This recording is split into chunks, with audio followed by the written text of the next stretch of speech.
Hello ସାଙ୍ଗମାନେ, ଇଏ ହେଉଛନ୍ତି ବଡ଼ଦାଦା, ଇଏ ବଡ଼ ଖୁଡ଼ି ମଞ୍ଜୁ ଖୁଡ଼ି, ଇଏ ମଝିଆ ଦାଦା, ଇଏ ମଝିଆଣୀ ଖୁଡ଼ି ସବିତା ଖୁଡ଼ି, ଇଏ ହେଉଛନ୍ତି ସାନ ଦାଦା, ଇଏ ହେଉଛନ୍ତି ସାନ ଖୁଡ଼ି ମମି ଖୁଡ଼ି। ଏମାନଙ୍କ କଥା ମୁଁ କାହିଁ କହୁଛି, ଚାଲନ୍ତୁ ଭିଡ଼ିଓ ଦେଖିବା। ଇଏ ହେଉଛନ୍ତି ଆମ ଲଳିତା ବୁଢ଼ୀମା। ଏ ଲଳିତା ବୁଢ଼ୀମାର ସେମାନେ ହେଉଛନ୍ତି ତିନି ପୁଅ ତିନି ବୋହୂ। ବୁଢ଼ୀମାର ଯେତେବେଳେ ଦେହ ଖରାପ ଥିଲା, ବୁଢ଼ୀମାକୁ ସେମାନେ 5 ଥର ତାଙ୍କର ଷ୍ଟ୍ରୋକ୍ ହେଇଛି। 5 ଥର ଷ୍ଟ୍ରୋକ୍ରେ ଯେତେବେଳେ ସମ୍ ହସ୍ପିଟାଲ ଯେଉଁ ଆମର ଅଲ୍ଟିମେଟ୍ ସବୁ ଫେରେଇ ଦେଇଥିଲି। ସେମାନେ ବୁଲି ବୁଲି ବୁଢ଼ୀମାକୁ 5 ଥର ହେଲାଣି ଏତେ ସୁନ୍ଦର ଭାବରେ ତାଙ୍କର ସେବା ଯତ୍ନ କରି ମେଡ଼ିସିନ, ଏ ପୁଅମାନେ ବି ସବୁ ତାଙ୍କର କରନ୍ତି।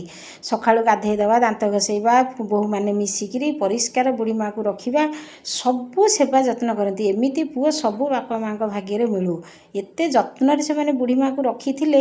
ବୋହୂମାନେ ବି 3 ଜଣ ଯାକ ଭଲ, ପୁଅ ବି 3 ଜଣ ଯାକ ଭଲ। ତେଣୁ ବୁଢ଼ୀମାର ଆଜି ଥିଲା 11 ଡାକିଥିଲେ।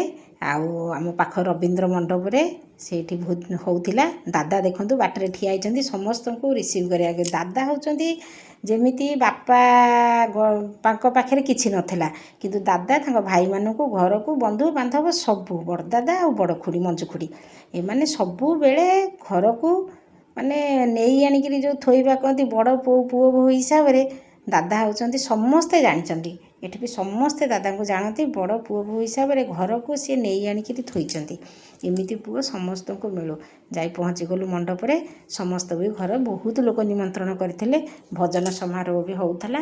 ଯେମିତି ବୁଢ଼ୀମାକୁ ରଖିଥିଲେ ସେମିତି ବି ବୁଢ଼ୀମାର ଯେମିତି କରୁଥିଲେ ସେମିତି ବି ଖାଇବା ପିଇବା, ବନ୍ଧୁବାନ୍ଧବ ଚର୍ଚ୍ଚା ସବୁ ଭଲ କରିଥିଲେ।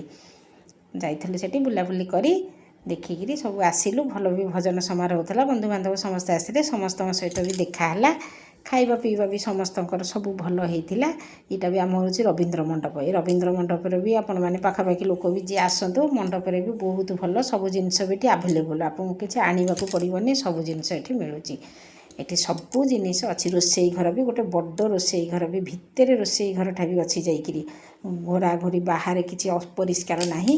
ପାଣି ସୁବିଧା ବି ଅଛି। ଏଠି ବି ଦେଖନ୍ତୁ ଷ୍ଟେଜ୍ ବି ଅଛି, ସବୁ ସୁବିଧା ଅଛି। ଏଇଟା ହେଉଛି ରୋଷେଇ ଘର। ଦେଖନ୍ତୁ ଏ ରୋଷେଇ ଘରରେ ସବୁ ସୁବିଧା, ଏଇଠି ସବୁ ଜିନିଷ ଆଭେଲେବୁଲ୍ ଅଛି। କିଛି ଆଣିବାକୁ ପଡ଼ିବନି, ଏଠି ସବୁ ଆପଣ କରିପାରିବେ। ଖାଇବା ପିଇବା ବି ଭଲ କରିଥିଲେ। ବୁଢ଼ୀମାକୁ ଯେମିତି ଭଲରେ ରଖିଥିଲେ। ବୁଢ଼ୀମାକୁ ଆସିକି 87 ବର୍ଷ ହେଇଥିଲା। ଇଏ ହେଉଛନ୍ତି ଭଣଜା ବୋଉ, ମୋ ବୋଉ, ମାମି ବୋଉ। ଇଏ ହେଉଛନ୍ତି ମଞ୍ଜୁ ଖୁଡ଼ିଙ୍କ ମା', ଆମ ସମୁଦୁଣୀ। ଇଏ ତାଙ୍କ ଘରେ ଆମ ଝିଅ ବାହା ହେଇଛି। ଏଇ ମିଶାମିଶି ଆମେ ପାଟରା ଜାତି ସବୁ ଗୋଳା ମିଶା ସବୁ ଆମେ ସମସ୍ତେ ଏଠି ଦେଖନ୍ତୁ। ଏଇଟା ହେଉଛି ଷ୍ଟେଜ୍, ଏ ସାମ୍ନାଟା ହେଉଛି ଷ୍ଟେଜ୍ରେ। ଏଇଟା ଇଏ ହେଉଛନ୍ତି ମଞ୍ଜୁ ଖୁଡ଼ିଙ୍କ ମା'। ଝିଅକୁ ଭଲ ସଂସ୍କାର ଦେଇଛନ୍ତି। ତାଙ୍କର ବି ସମସ୍ତେ ତାଙ୍କ ବୋହୂମାନେ 3 ଜଣ ଯାକ ଭଲ। ତେଣୁ ଭଲ ସଂସ୍କାର। ଇଏ ହେଉଛନ୍ତି ମଞ୍ଜୁ ଖୁଡ଼ି ଆମର। ତାଙ୍କ ସକାଶେ ସମସ୍ତଙ୍କ କଥା ବି ବୁଝନ୍ତି ସିଏ। ଏ ଭିଡ଼ିଓଟିକି ଏଇଠି ରଖିଲି। ଭଲ ଲାଗିଲେ ଲାଇକ୍, ସେୟାର, କମେଣ୍ଟ